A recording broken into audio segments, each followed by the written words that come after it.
மாணிக்கவாசகர் அருளிய திருவம்பாவை. பாடுபவர் சசிகலா நாகராஜன்.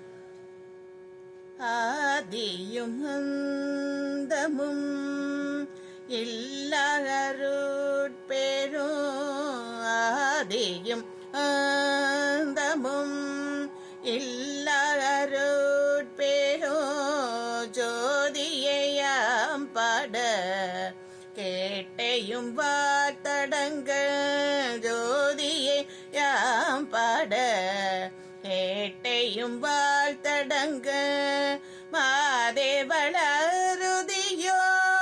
வன் செவியோ நின் செவிதான் மாதே வளருதியோ வன் செவியோ நின் செவிதான் மாதேவன் வார்கழல் வாழ்த்திய வாழ்த்தொழி போய் மாதேவன் வார்கழல் வாழ்த்தொழி போய் வேதிவாய் கேட்டலுமே விம்மி விம்மி மெய் மறந்து வீதிவாய் கேட்டலுமே விம்மி விம்மி மெய் மறந்து போதரமலியின் மேல் நின்றும் புரண்டிங்கள் போதரமலியின் மேல் நின்றும் புரண்டிங்கன் ஏதேனுமா